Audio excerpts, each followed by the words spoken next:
ఆదివారమున ఇంకనూ చీకటిగా ఉన్నప్పుడు మగ్దలేనే మరియ పెందలకడ సమాధి యొద్దకు వచ్చి సమాధి మీద ఉండిన రాయి తీయబడి ఉండుట చూచెను.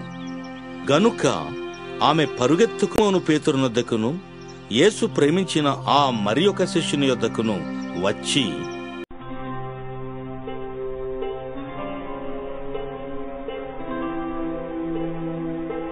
ప్రభువును సమాధిలో నుండి ఎత్తుకొని పోయిరి, ఆయనని ఎక్కడ ఉంచిరో ఎరుగుము.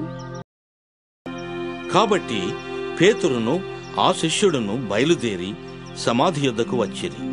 వారిద్దరును కూడి పరుగెత్తుచుండగా ఆ శిష్యుడు పేతురు కంటే త్వరగా పరుగెత్తి ముందుగా సమాధి యొద్దకు వచ్చి వంగి నారబట్టలు పడినుట చూచెను గాని అతడు సమాధిలో ప్రవేశింపలేదు. అంతటా సీమోను పేతురు అతని వెంబడి వచ్చి సమాధిలో ప్రవేశించి నారబట్టలు పడియుండుటయు ఆయన తల రుమాలు నారబట్టల యొద్ద ఉండక వేరుగా ఒక చోట చుట్టి పెట్టియుండుటయు చూచెను. అప్పుడు మొదట సమాధి యొద్దకు వచ్చిన ఆ శిష్యుడు లోపలికి పోయి చూచి నమ్మెను. ఆయన మృతులలో నుండి లేచుట అగత్యమను లేఖనము వారింకను గ్రహింపరైరి. అంతటా ఆ శిష్యులు తిరిగి తమ వారి యొద్దకు వెళ్లిపోయిరి. అయితే మరియ సమాధి బయట నిలిచి ఏడ్చుచుండెను. ఆమె ఏడ్చుచు సమాధిలో వంగి చూడగా తెల్లని వస్త్రములు ధరించిన ఇద్దరు దేవదూతలు యేసు దేహము ఉంచబడిన స్థలములో తలవైపున ఒకడును కాళ్లవైపున ఒకడును కూర్చుండుట కనబడెను. వారు, అమ్మా, ఎందుకు ఏడ్చుచున్నావు అని ఆమెను అడుగగా,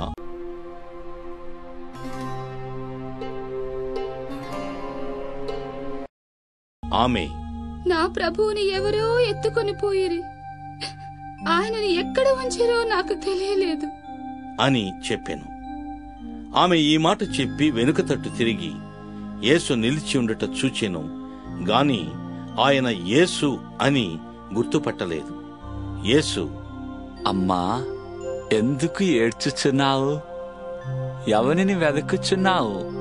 ఆమె ఆయన తోటమాలి అనుకొని, అయ్యా, నీవు ఆయనను మోసుకొని పోయినాడలా ఆయనని ఎక్కడ ఉంచుతువో నాతో చెప్పు, నేను ఆయనని ఎత్తుకొని పోదును అని యేసు ఆమెను చూచి, మరియా, రబ్బూని, ఆ మాటకు బోధకుడని అర్థము. నేను ఇంకనూ తండ్రి యొద్దకు ఎక్కిపోలేదు గనుక నన్ను ముట్టుకొనవద్దు.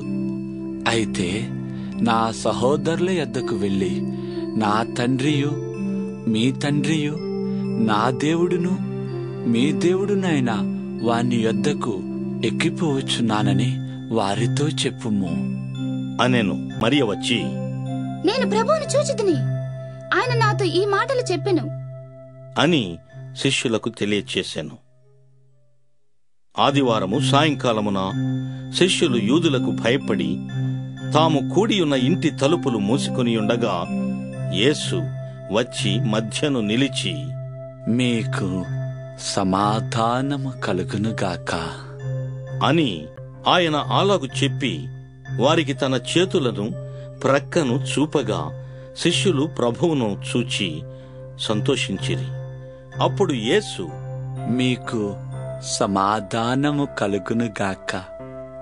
తండ్రి నన్ను పంపిన ప్రకారము నేనును మిమ్మను పంపుచున్నాను అని వారితో చెప్పాను. ఆయన ఈ మాట చెప్పి వారి మీద ఊది, పరిశుద్ధాత్మను పొందుడి. మీరు ఎవరి పాపములు క్షమింతురో అవి వారికి క్షమింపబడును. ఎవరి పాపమును మీరు నిలిచియుండనెత్తురో అవి నిలిచియుండును అని వారితో చెప్పాను.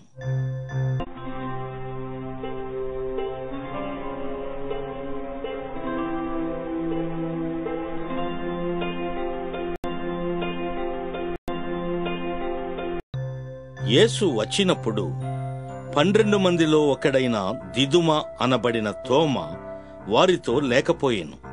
గనుక తక్కిన శిష్యులు మేము ప్రభువును చూచితిమి అని అతనితో చెప్పగా,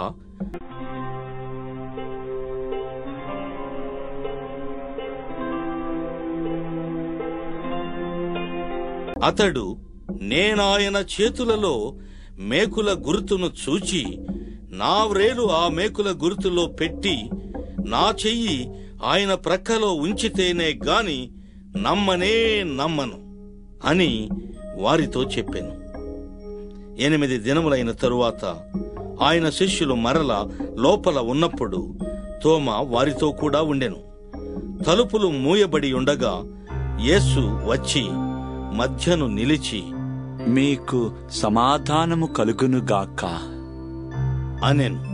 తరువాత తోమాను చూచి, నీ వ్రేళ్ళు ఇటు చాచి నా చేతులు చూడు, నీ చెయ్యి చాచి నా ప్రక్కలో ఉంచి అవిశ్వాసివి కాక విశ్వాసివై ఇండుము.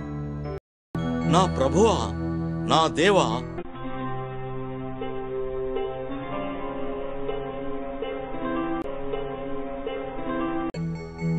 యేసు, నీవు నన్ను చూచి నమ్మితివి, చూడక నమ్మిన వారు ధన్యులు అని అతనితో చెప్పాను.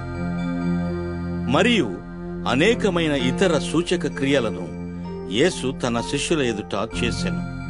అవి ఈ గ్రంథమందు రాయబడి ఉండలేదు గాని యేసు దేవుని కుమారుడైన క్రీస్తు అని మీరు నమ్మునట్లును, నమ్మి ఆయన నామమందు జీవము పొందినట్లును ఇవి వ్రాయబడెను.